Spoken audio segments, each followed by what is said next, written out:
In this episode, we discuss some sensitive topics like sexual harassment, grief, depression.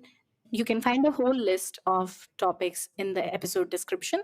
And if you find something that is too sensitive for you, please take care of yourself and make a decision accordingly. Hi, I'm Divya. Hi, I'm Karan. And this is Thinking On Thinking.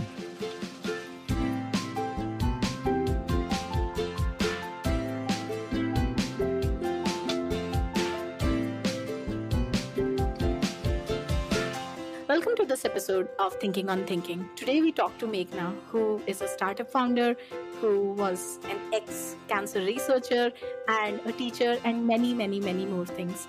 This was a very enlightening conversation about safety, how we build it, especially psychological safety, communities, how we think about rituals and how they can enhance our lives, and so many more things. We hope you enjoy. It's very interesting to be strong, independent women who carry that badge with honor and try and be with somebody, especially be with a straight man, which, like, in Meghna's case, is not a choice. In my case, it is a choice. I can choose to not be with one, but in her case, it's not a choice. And she was just mentioning that she was on a panel at Bangalore Lit Fest, and how she, sort of talked about it. So maybe you want to share a little bit more about that. Sure, Divya. I think, for somebody who's been chronically single most of her life, and especially during the 20s, I do find it ironic that I've been on, podcasts. That Bangalore Lit Fest panel was called Single in the City, really talking about how there is so much of dating apps and things like that. It should be easier than ever to find a partner you want to be with. But somehow it does seem like there's a trust deficit. It's become tougher than ever to find someone that you would be with, right? I think there are multiple things at different stages of these relationships that make them complicated. I know it was difficult for me. I had to work a lot on myself. But I think our generation is in that unique line where we are walking between individualism and collectivism. Maybe in our parents' generation, it was easier because there was still a very strong collectivist identity. So I look at myself as somebody's daughter, sister, wife, mother. But for us, we are so influenced by not just the West, but also just globalization, right? So we are thinking of ourselves much more as an individual. So what do I want as Meghna, right? I maybe expect a lot of my partner where I'm like, this person should bring out the best version of me, right? So I think it's really about understanding where those boundaries are for us, but also understanding as women that there are certain non-negotiables in every relationship, right? What makes it a true partnership? Maybe you can't give 50-50 all the time. That's the thing that I have really worked on. I think All About Love by Bell Hooks was really transformational for me. I finished reading it 2 years ago. I think. And then you fell in love. Well, this was actually the beginning of my relationship with Bala. I do credit it for a lot of my mindset shifts because I think she's the first feminist who talks about love and romantic love as a radical act. And she looks at the love between individuals. She looks at communities of care. It really changed the way where I think I was thinking of myself as a bad feminist if I'm with a man, and then it's almost like you're doing this calculus all the time where you're like, I'm doing so much emotional labor as a 50-50 in the household chores, but that's no way to live. You can't build a thriving relationship from a place of, this kind of trust deficit. You can't have the psychological safety if somebody's always keeping score. So I think Bell Hooks really was the first one who was brave enough to talk about love as a political act, right? And yeah, I would really recommend it to you if you haven't read it already. Okay. So I will add that to my list. Yeah. But there is one more thing that, as you were speaking, I thought about. We say this, and I've also said this, that I want my partner to bring out the best in me. But, what does that even mean? Because there are two options. Either we know what is the best in us, in which case, why don't we bring it out ourselves? Or we don't know what is the best in us, in which case, how will we know when we see it? I mean, I can't pretend that, I know the answer to these questions. I think these are very deep existential questions.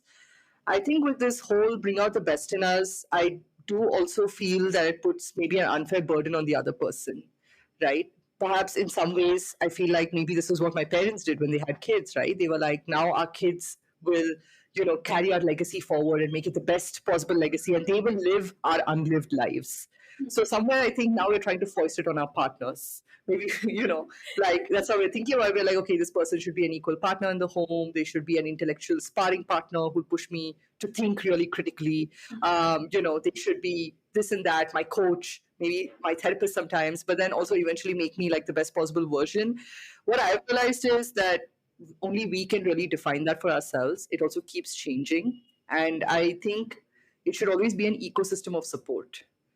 I think putting that entire onus on one individual is overwhelming. I know in situations where I have been on the receiving end of that expectation, I have felt deeply overwhelmed, and those relationships did not work out, mainly for that reason, right?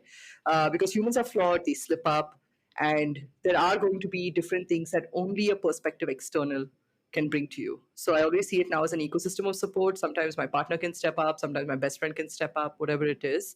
But overall, I do feel that once you build that, right, that whole your vibe attracts your tribe sort of thing, you've built, I would say, maybe 5 people. And those 5 people might also keep rotating. It's a rotating cast based on life circumstances. But as long as you have that, you're in a good place, because whether you want to hear it or not, they are the mirrors who will reflect back to you how your journey has shifted, right? I think that external reflection is also so interesting because it comes from the filter of their own mindsets and values. So I always feel that I get a different perspective from what I'm viewing myself.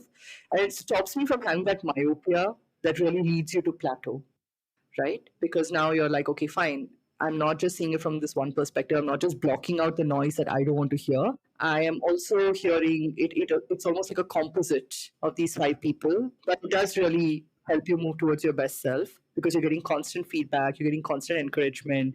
And imagine if you had to put all of that on one person. They are having maybe a low time, depressive spiral or whatever it is. Yeah, or even, they're hungry and they don't have the time for that. Yeah, exactly, right? Like sometimes you're hangry and you're like, well, I'm not here to have a cushy conversation with you and be a rah-rah cheerleader. So that's fine. Like you go and get lunch and somebody else can do that for me today. So I think that's so important. Interesting. Whenever we talk, I'm always amazed at both your ability to self reflect and your ability to articulate. See, there are many people you would find who are very articulate, but then you know that they haven't gone deep. So, like, their stuff is very broad, but they haven't had the depth. And, like, vice versa, also true.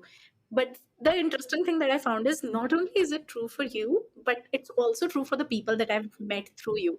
And like for our listeners, I haven't known Meghna for too long, like cursorily known of each other because both of our close friends, she would talk a lot about both of us. But I would say that, like, it's only this year, maybe like whatever, 2023, in the last few months, we became like quite close because we were both working from the same cafe quite often. I don't know, where does being able to self-reflect and then being able to articulate come from? Like there is a sense of vulnerability in being able to put to words what you deeply feel.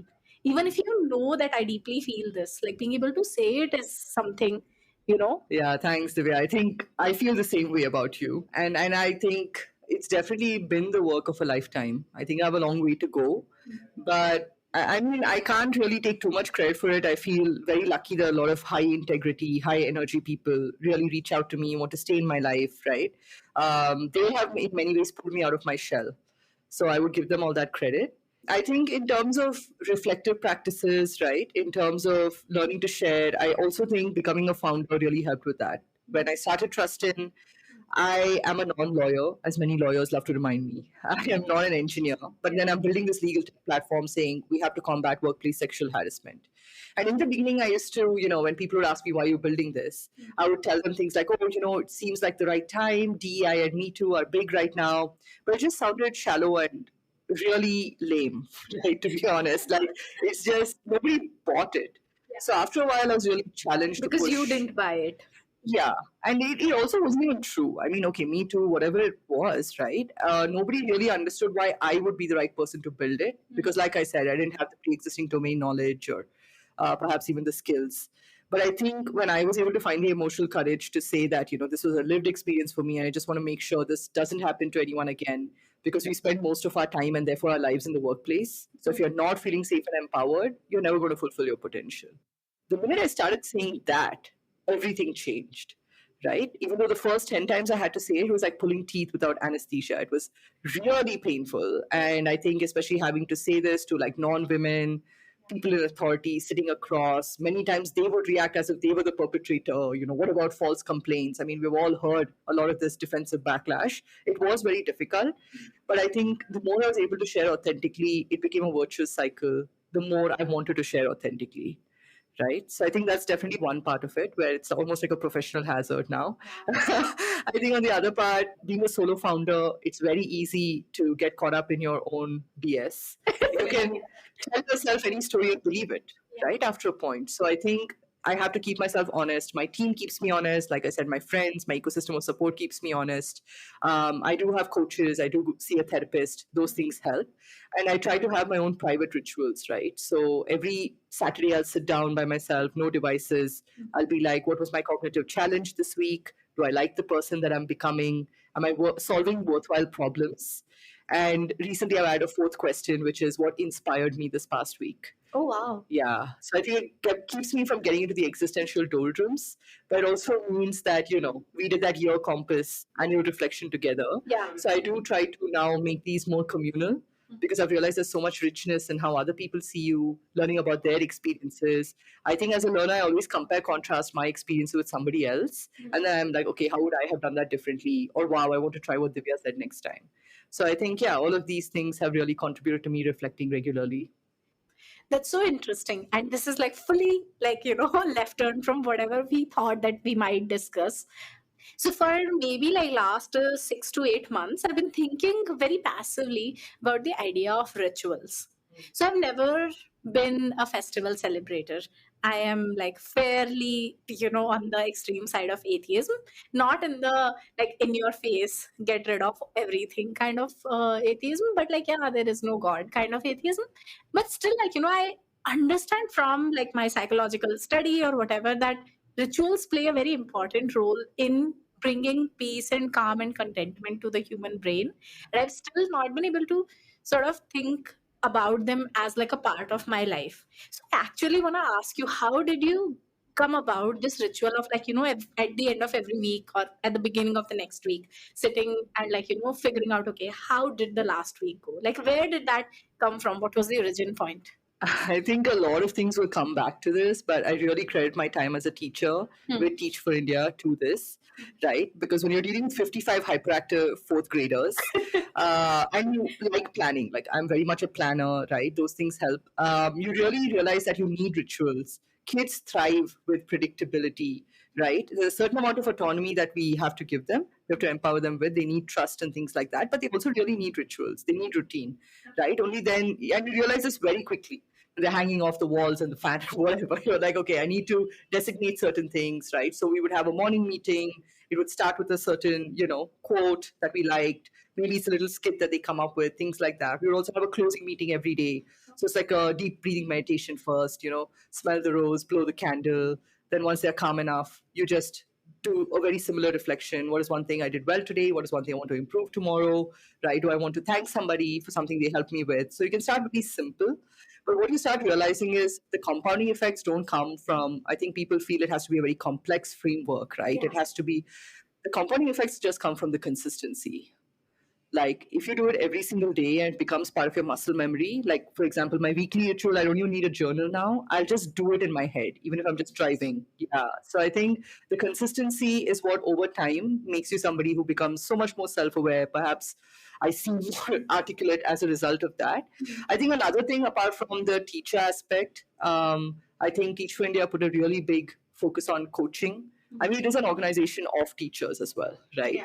So I learned a lot from my coaches, the way they would set up rituals, the way they would sort of gently show you the mirror, right? And now I try to do that for myself. I also have a rotating cast of mentors I go to for different things.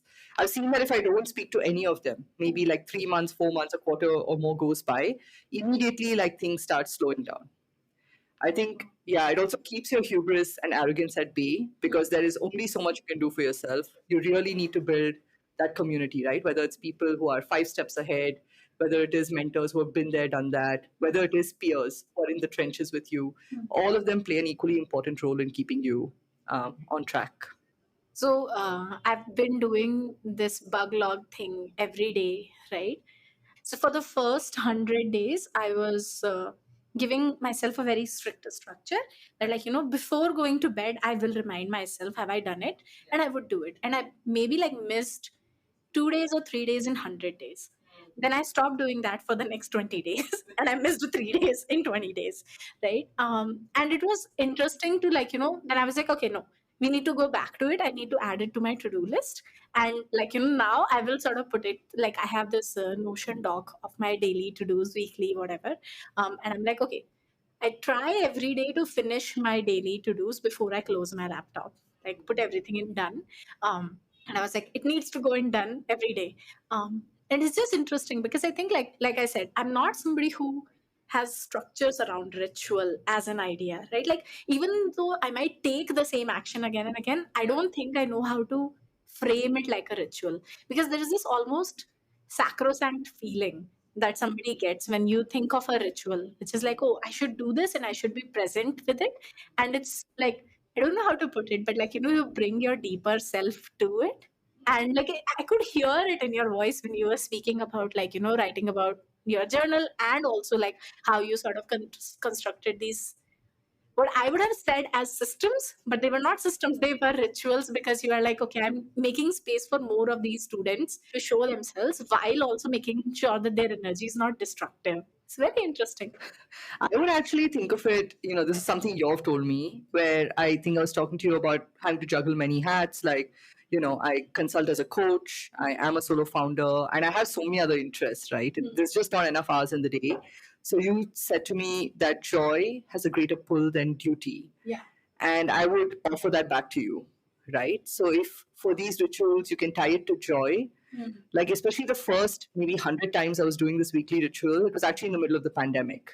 So I'm working from home, there's no money in the bank. Oh my God, is this company going to survive? So this definitely kept me sane, where I would go sit on the terrace during the sunset. So it would be like a really nice cup of tea, right? I would order some nice pastry. So it really became something I looked forward to. It was time with myself. Sometimes, my dog would come and join me. So now that it became part of the muscle memory, now it just happens, right? The joy is just linked to the ritual now.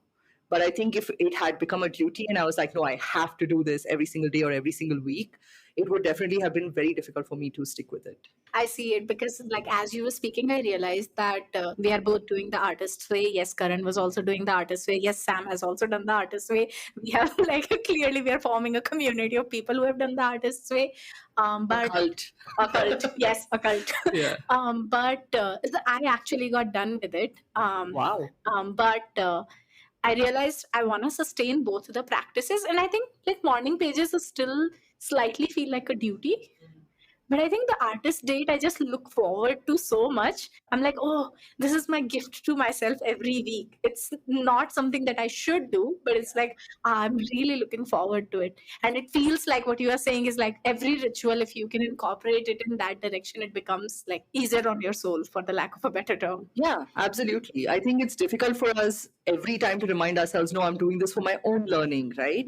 But to be honest, if you also see it the way Julia Cameron says it, right? She talks a lot about your inner child and how to really release them so that they can create. I definitely feel now I'm halfway through the book. As I'm working through the book, I definitely feel that I'm going lesser into these existential trenches.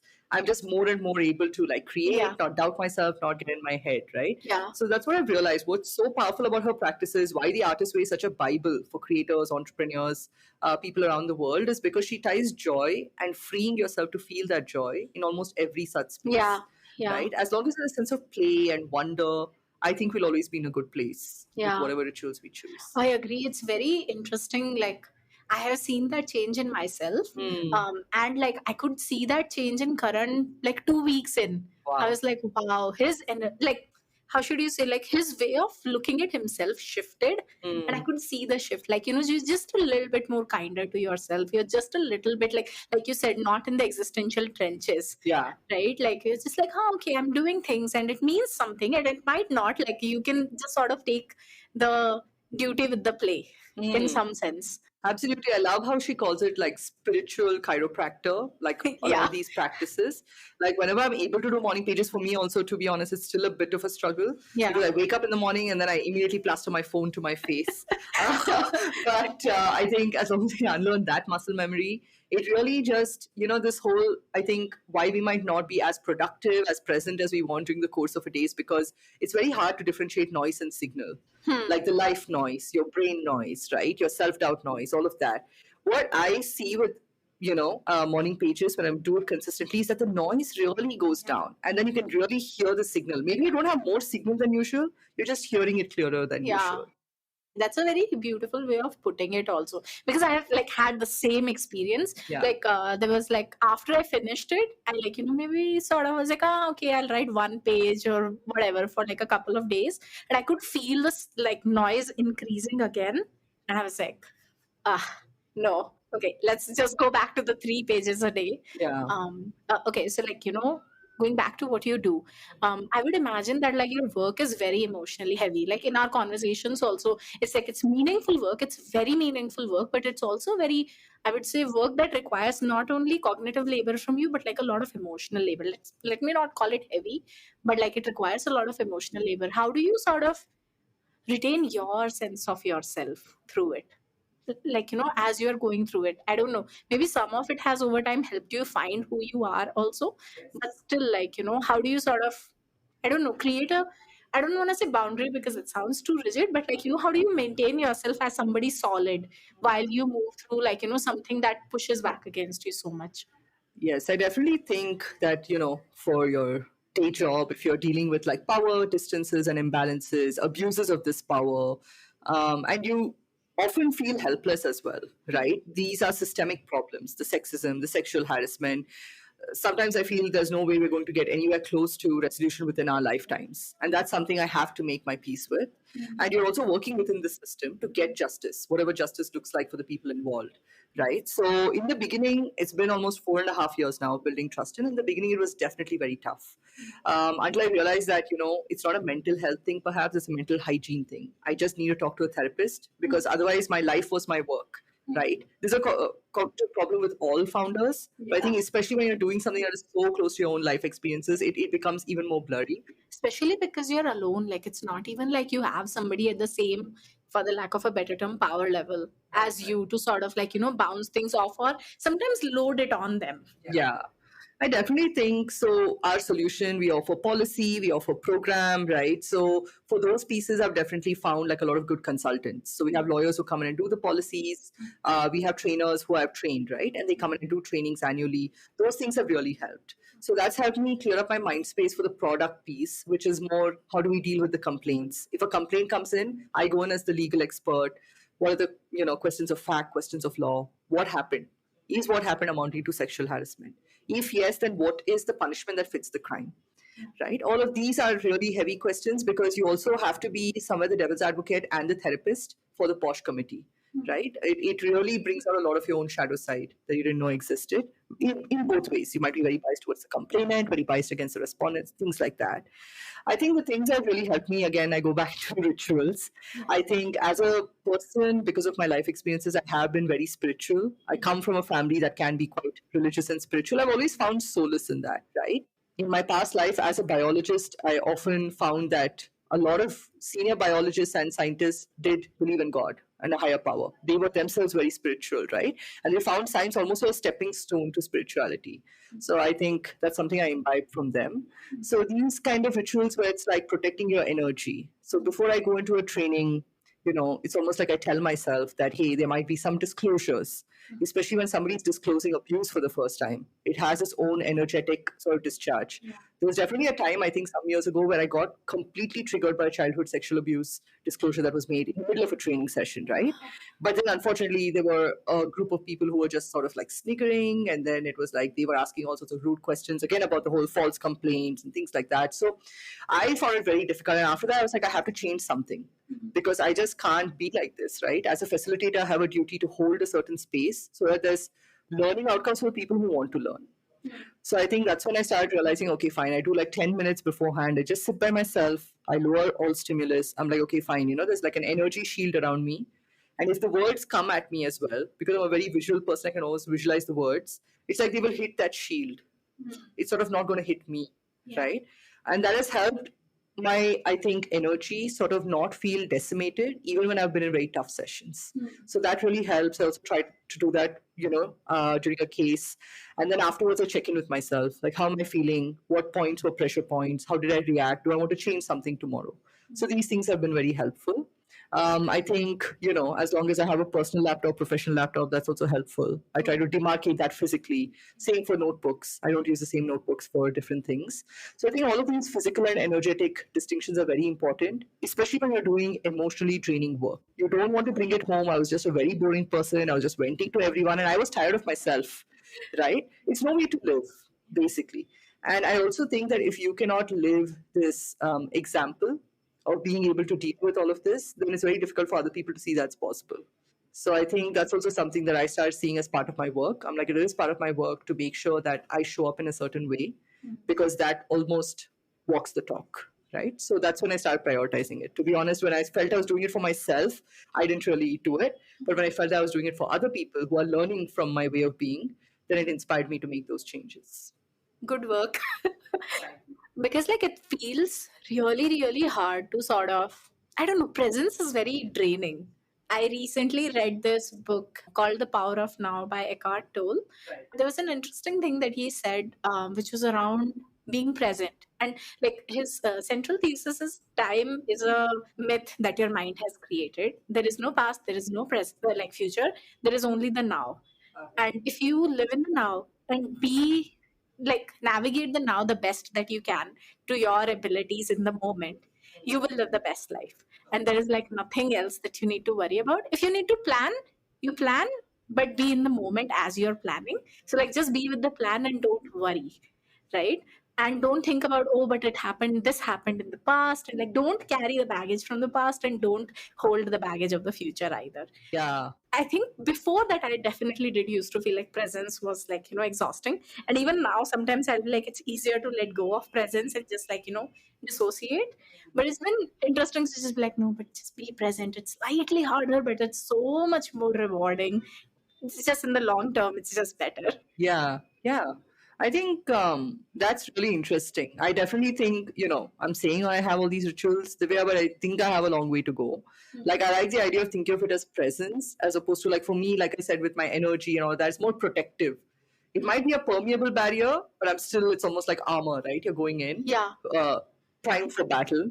Most people think I'm an extrovert, but I really self-identify as an introvert. Nobody believes it, not even Myers-Briggs. So, but I think it's also over time I've realized it's more the spaces and the people who comprise those spaces, which determine whether or not my battery will be drained or recharged.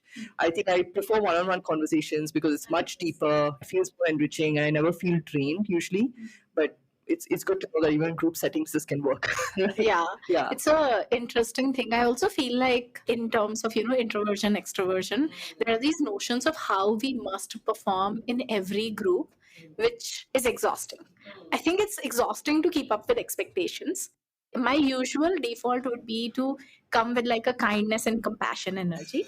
And like, sure, everybody appreciates it. Like, nobody's gonna be like, why are you being kind, right? Like, most people would accept that. But like, that's not their energy, right? And sometimes when that's not their energy, it's very hard to, I don't know, keep myself in that space also, right? Because I would feel like I'm giving a lot more than I'm receiving from the other side.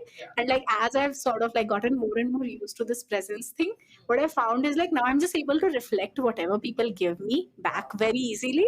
So like, oh, you are a very banter kind of person, I'll just banter with you. I think I definitely feel, like you're saying, all of these are such important learnings, but probably the context of abuse is very much an outlier. It's very different.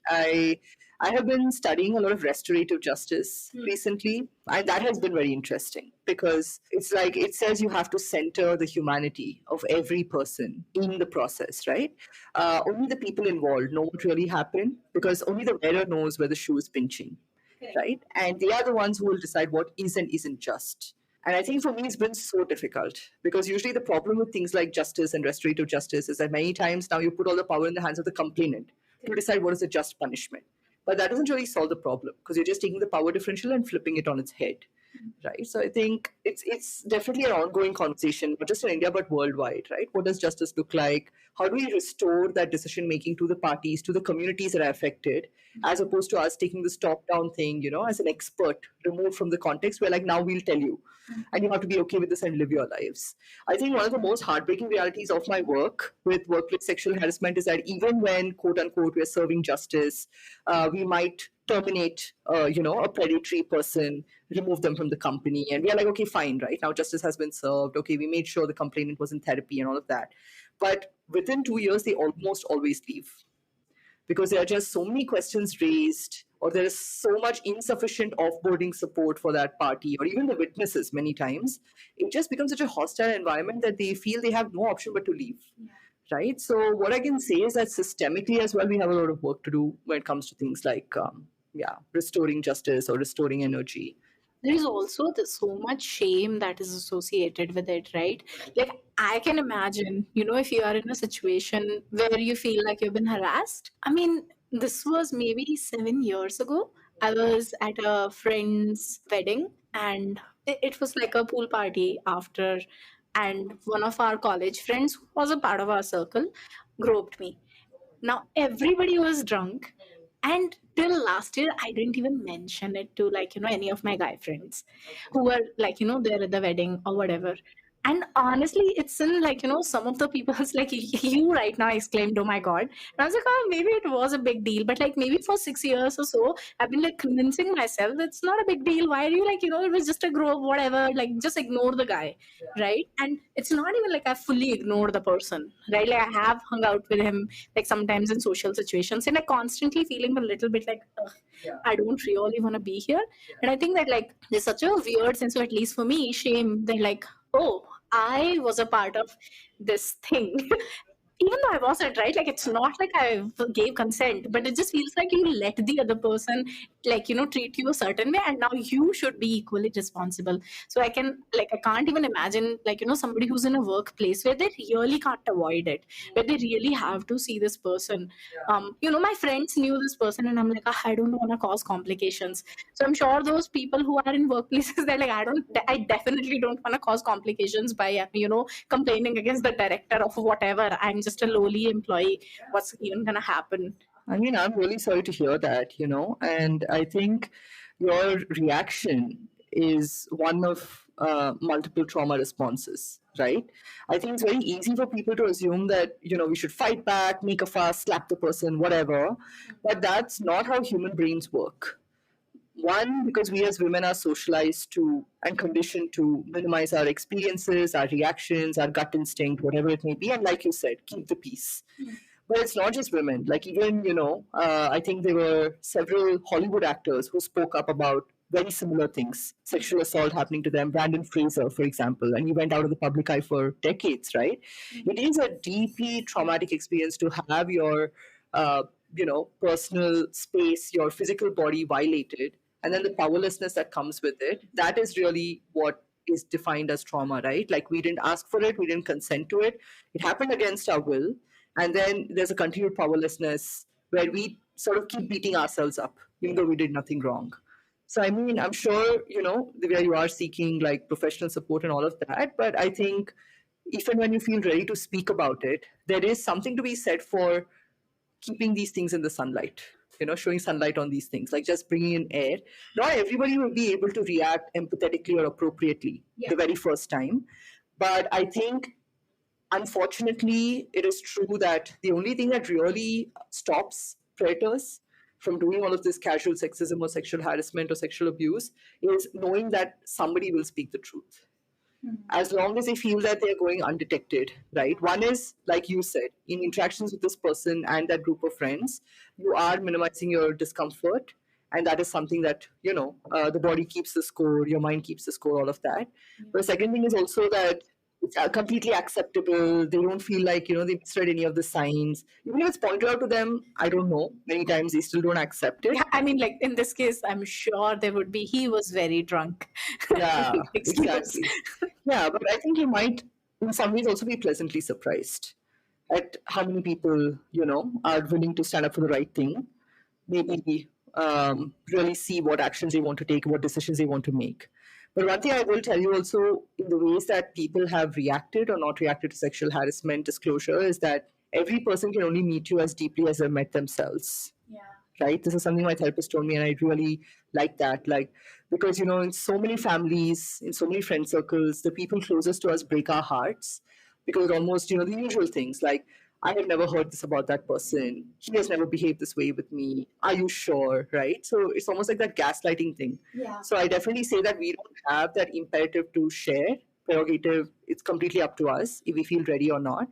But the thing is also, if that person is not able to accept the truth, that's because they have not really accepted truths about themselves, their role in certain situations. They've just not done the work to look internally. So they're not able to look at the truth with, a clear eye. So that's something I would say, not just you, but also a lot of other survivors who might be listening to this, because that's, I think, the most heartbreaking part of this job. Like, yes, sometimes we expect a lot of people, even our colleagues and friends, right, to disbelieve us, to not support us. We can always blame it saying that that person is powerful, that person is rich, that person can make their life hell. But it's so much more heartbreaking when it's the people we love. Because then it really becomes, what is my prerogative for fictitiously traumatizing myself and telling you this thing, which has taken so much out of me? Right? And I think in those situations, we just have to remember it's not about us, it's about them. But there is definitely a lot of power to be reclaimed from telling the truth and telling our story, no matter how many times we do it. Right? Every time it brings you back a bit of your power. And that's why I think we should continue doing it. That also answers like a very latent question that I've had for a long time. For last 1 year or so, I've been in like fairly intensive therapy, and she's like a very intense therapist as well. And it's been like remarkable. I've seen like so much change in myself, but at the same time, a lot of it is like now I don't know how to relate to, let's say, the me from a year ago, right? And like as you were saying that it's okay, every time you do speak about it, it gives you like a little bit of power back.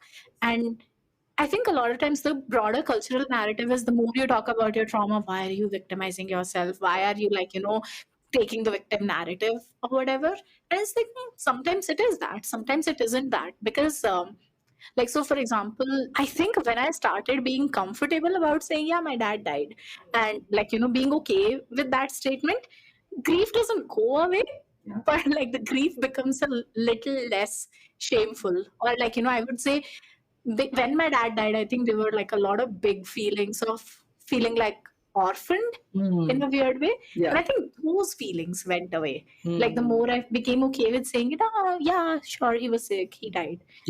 It's like, okay, now I don't feel that, in a weird way, not feel like a victim anymore. Yeah. You are good at what you do. How the hell am I talking about these things? Yeah. So taking like completely different direction, but like you went from being a researcher in biotech to going into like something which is completely. Actually, tell me your journey. Like, where did you start from? Where did you go? I mean, I think I've been very privileged to do this, that whatever complex problem seems to me the most pressing is screaming at me at that moment. I think I have followed that. I also think that even though I might come off as not that, I am a very emotionally driven person, right? And like I say, it is a privilege to be able to follow the call of that, right? I think the things that have helped me in good stead is critical thinking, building from first principles, right? And being in a certain way fearless. So for me also this comes from a grief thing, right? So I lost two grandparents to cancer. I think my younger sister, she was an MBBS student. I was a cancer researcher, and we were like, okay, we're going to build this. I mean, we really saw that up close because my grandparents lived with us, right? But then unfortunately, I lost her a decade ago to cancer. And after that, I just wanted to have nothing to do with it. Yeah. But in many ways, I do feel like her death set me free because, my dad, my granddad, we've all had this love of teaching.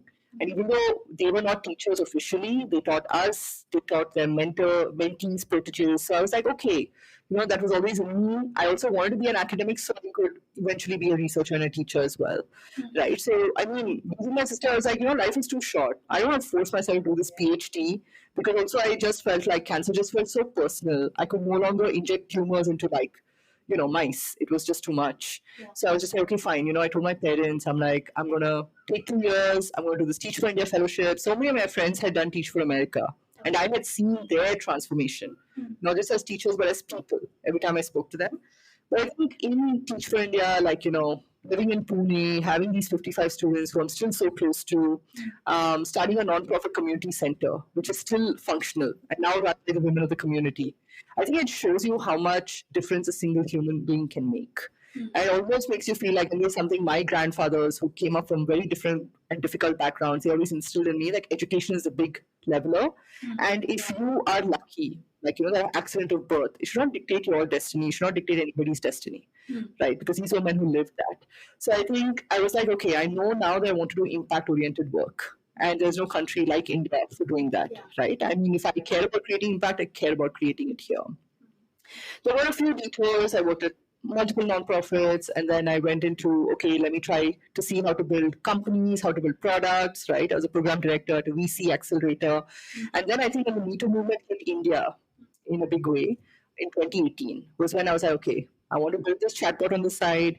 It just felt like enough is enough. There was enough rage that felt like a breaking point globally, right? And I saw in the global south, like places like India and China were the only countries where either people were talking about this anonymously or through intermediaries, right? So we saw so many amazing journalists online who were naming and shaming perpetrators while keeping the victims anonymous. But for that, they lost their jobs, right? And they were persecuted. And then in China, like for example, in Hello Kitty factories, people were actually sewing their stories of sexual harassment into stockings because they were desperate to get the word out, but they were obviously scared of the supervisor. Wow. Yeah. So I was like, here again, we see the North-South divide, where yes, I'm very happy around the world we are reclaiming our power, but the global south is just so much harder, so much tougher. Like the punishment for just telling the truth seems to be lifelong, right? So I that's when I started feeling like tech can really solve this problem. Why can't tech name and shame the perpetrators, right? Things like that. So that's really how the platform was born. People started asking, they were like, hey, is this a real product? I mean, at that point, it wasn't. It was just a bunch of Figma pages that I had created. But then, we hacked it together, me and a couple of friends. And slowly we started listening to people. First, I thought, okay, people are aware of their rights, but it's not able to access the rights. So complain on the trust and platform. Then I realized we're not even aware of our rights. Like during the pandemic, people are calling me. They're like, my manager video called me at 2 a.m. on WhatsApp. I'm like, okay. He was like, show me your bedroom, show me what you're wearing. I'm like, fine. And the person was like, is this sexual harassment? I'm like, yes. Oh my God. But it was just, we were not even able to call it that because I think just defining what is consent, what is appropriate and inappropriate behavior, right? It was just very difficult. Yeah. And maybe a lot of the trainings at that time were letter of the law. They were not addressing the spirit of the law. And I think that's why we gone to other places as well, because I started realizing, okay, I have a background in teaching and training. I understand how mindsets can be shifted. But more importantly, I could see all the glaring gaps. That many times when you don't give consent to a sexual act or a romantic relationship, the retaliation is usually separated by space, time, and perpetrator. Yeah. So I say that I don't want to be in a romantic relationship with my manager. Everything seems cool. Manager seems to be okay with it. No problem, we can be friends. But then 4 months later, the finance team is not paying my expense reimbursements. Because it turns out the manager is not sending approval. Yeah. So it's like, space, time, and perpetrator. So it's so hard for me to call that sexual harassment because I can't make the connection between not giving consent and then having a financial backlash. But many times is how it plays out. So I think it is complex work, it is challenging work, but it's also very critical work. I'm really glad that around the world we are prioritizing this. But to be honest, there's also been a predictable backlash, right? So there is a long way we have to go towards inclusion and safety. I mean, it's also that, whenever you try to push back against power, power does not like that. Yeah. We're seeing that play out around the globe in a very, very violent way currently, right? So, yeah, and that is also true for the microcosms of the, it starts with the family. There are certain, it's like that George Orwell's Animal Farm. Yeah. All animals are important, but some animals are more important than others, right? So whose voice is more important? Whose comfort is more important? I've started realizing that maybe sensitization in schools and even in companies, it's too late because the power differentials and the normalization of abuse starts at home, right? So it really is, I think, society will slowly undergo that reformatting. I learn a lot from my friends who are parents currently and the way they are teaching their kids to navigate their lives. I think all of us have had to learn this as adults, better late than never. But I do think societally we need a transformation before we can really have safe spaces. We can really have a society where everybody thrives. And it's not just normalized always that you will succeed if somebody else fails. Yeah, it's very interesting you talk about parenting because I was talking to a friend of mine like a couple of days back, and she was saying that actually millennial parents make me feel hopeful about the world because, like, so she is like the youngest in her family, both sides, her and her husband's. And so she's like, she's seeing parents everywhere. All of their cousins are married, have kids, and she's like, just by the simple fact that the father is involved in lives and people have like sort of this cognitively they know they should treat men and like boy child and girl child the exact same. The language is different and how they talk about what they talk about, all of that is different. Or like the guy would know, he would be like willingly involved in things like enthusiastic consent, right? Like the guy is enthusiastically involved in the children's life. Just if your father was involved in your life in our age group, like it's a good thing, like but it's not good fortune. Like there isn't, the culture was not that the father would be expected to be involved in the like in the children's lives. And so she was talking about that, and even when you were speaking, I think like millennials, as we are learning in adulthood how we should be as adults to not hurt others around us, I think it just maybe naturally just fits into that. Okay, maybe let's just give the children right learning so that they don't have to do it as they grow older. Yeah, absolutely. I think this whole thing about breaking generational trauma and things like that, I also think it's this moment in the cultural, is it zeitgeist? Yeah. Yeah, because, like for example, if you ask my grandparents, they would be like a person's personality and life journey is dictated by the position of the stars, right? Astrology dictates your destiny. Yeah. For us, in many ways, because of, the normalization of therapy and mental health, things like that, it's really become about breaking the traumatic sort of holds of not just your childhood, but also your family's lives, right? So I think we're also very fortunate to be at that certain time where right now we are talking about these things, we are working on ourselves, and we're parenting in a way perhaps that's more mindful of not just passively passing it on and then being like, well, our lives were hard, right? Yeah. But I also feel like, for us, a large part of it is also, like you said earlier, globalization, right? Like we are a part of a generation which saw fractured world and then saw connected world. Like Gen Z and Gen Alpha have always seen connected world. And like the older ones have seen fractured world much more than they've seen connected. Yeah. And we are that bridge generation in some ways. Like for example, whatever is happening in Palestine right now, of course like people would have known like about wars previously also, but they would not be facing like a backlash from global whatever. Everybody is opposing something, or everybody has an opinion about something. Like that was just not a thing. Even COVID, the pandemic, was something similar, right? Like everyone in the world is facing this thing. It's so rare to find somebody who didn't face COVID, right? And like such unifying experiences have, I wonder, like, they do bring us together in good ways and in bad. I don't know. Yeah, absolutely. And I think, that collective solidarity, building communities of values, Yeah. right, as opposed to communities of proximity, I think that's so critical. And that couldn't have happened without the digital revolution, the social media. I love the word communities of values. Yeah. Yeah. Do you feel like Wiki is something like that? What? Like Wiki Ethics Council, do you feel like that is like a community of values? Is like that how you imagine it? Yeah, absolutely. I think we were talking about this before, right? Like how I like building communities. I never think of myself as that because, again, in my mind, I'm a hermit who's antisocial and mostly introverted. But I do realize that I really enjoy bringing the right mix of people together. And I do it for purely selfish reasons. The funniest thing is also, in all the communities I've built, they are still thriving. I just do the first meeting and then people take it from there. So I think the most critical thing for that is that it has to be a community of values, right? When you have That values, is some ultra uber special skill. yeah, I think when your values are aligned, you all want the same direction. It's so much easier to pick up momentum, But I always try to define that direction, right? Even this Wiki Ethics Council, so it's a group of like women, all of us are at various places in our personal life and our professional journeys. But we're all here because we want to learn about the ethical dilemmas of, for example, Barbie and Oppenheimer, right? What we saw play out in those movies, things like that. We want a place that's cognitively challenging, but also psychologically safe, right? So I think there are certain norms that we set around groups like this. And once those are in place, it's almost like it takes a life of its own, right? So I'd also built a Berkeley alumni group like this. I had brought the She Breaks the Law international group to Bangalore simply because I wanted lawyers to talk to me when I was starting Trustin. But I do think there also has to be a certain amount of autonomy that activates the group.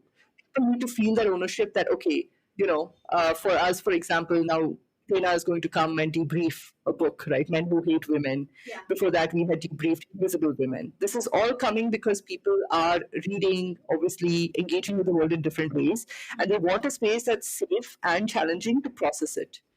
And I think we were built to be communal creatures, right? And this loneliness epidemic, I think, is only going to continue to deepen if we don't bring together like-minded people. So, yeah, I think the Ethics Council, Touchwood, has taken off in a way that I could not have envisioned. I definitely did not think that 1 year in there would be this much interest, there would be 30 of us. And it's like you've seen, right? I never leave the spaces. Everybody comes up with their own thing. I think the minute you have value alignment, it just becomes so much easier for it to be a true community. You don't have to have a forcing function where you're trying to beg people to come or ask them to facilitate a space. I think that's also where my classroom learnings as a teacher really help, that there's a certain degree of structure and definition, but also a certain degree of like releasing control. I think that is also another thing. So I have, in a weird way, I have some comparison also because of the AI community that we've been trying to build.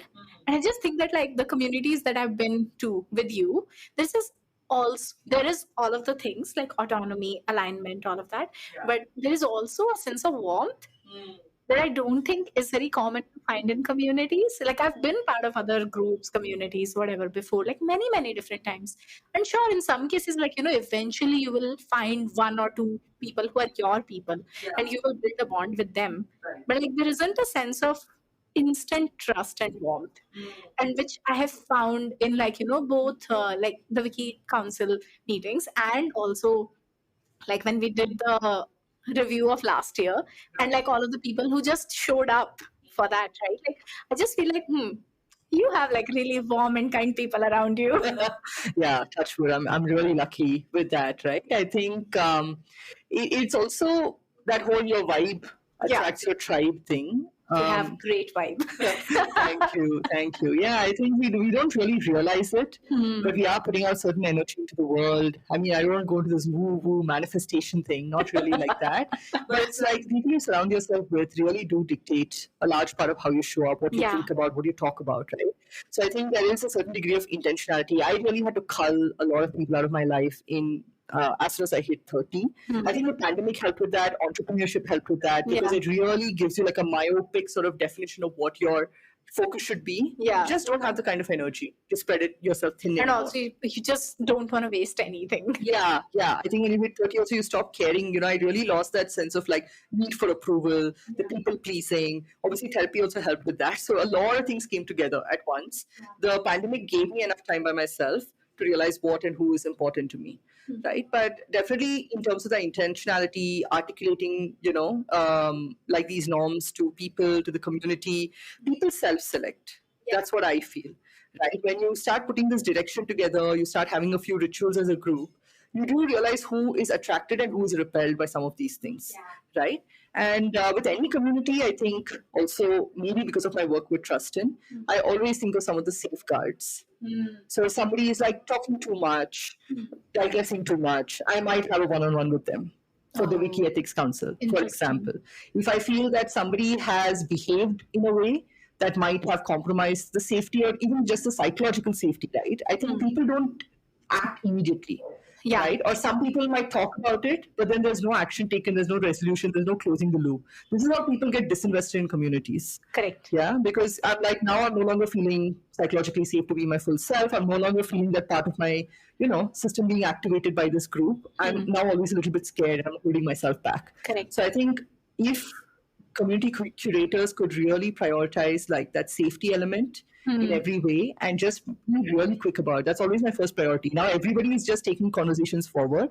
I'm just keeping an eye out in terms of who's actually, bringing more people into the community, encouraging them to speak, holding space, as opposed to who is here treating it maybe like a group therapy session, or who's here being very, I would not say abusive perhaps, but sort of insensitive, right? Those kind of elements will be there. Many times it's like if you speak to them, they resolve it themselves. They might not even be aware they're showing up like that. But if you don't resolve it, then you'll find all the first followers just dropping off steadily. Very true. Yeah, because then they feel this is no longer my community. So that's important.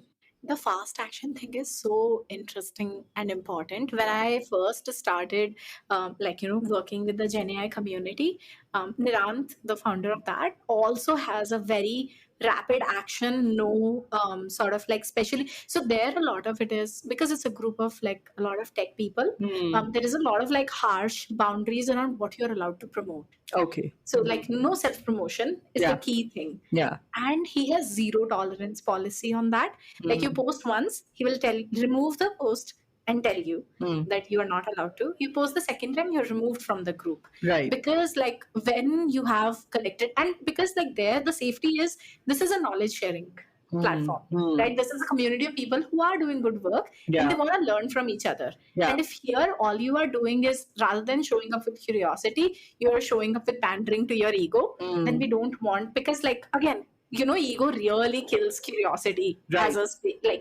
just an emotion. And it's been interesting. Like it took me some time to sort of, because I have that, just be nice to people kind of a thing. It took me some time to get adjusted to it. But like, now that it's been like close to a year, I can clearly see the difference. Like, how it could have derailed if we didn't do that. Yeah.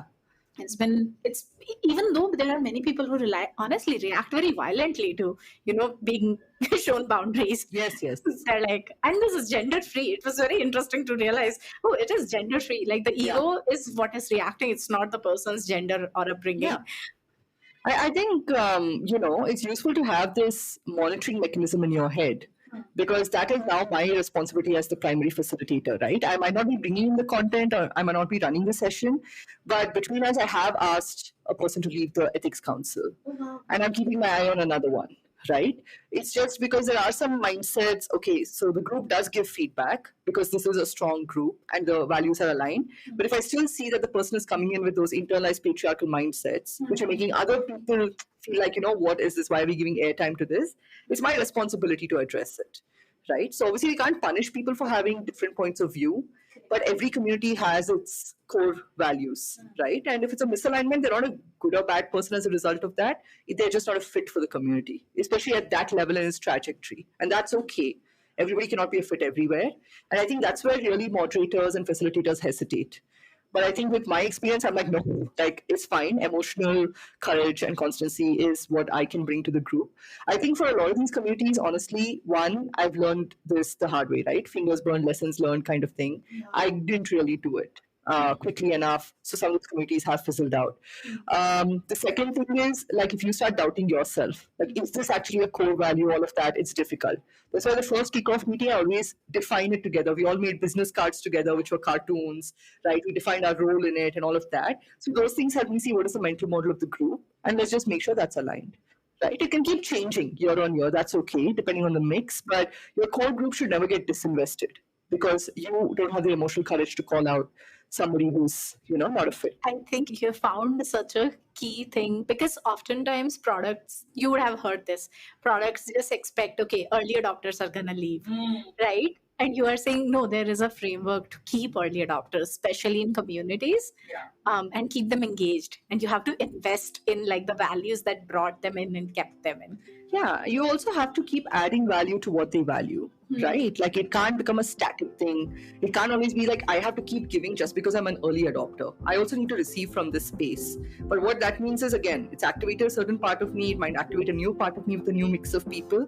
But I still have to feel like, wow, this is like Reddit, but in real life, like it's a place where I can be myself. I don't have to fear judgment. I'm learning something new every time. Those things are very critical to keep people engaged.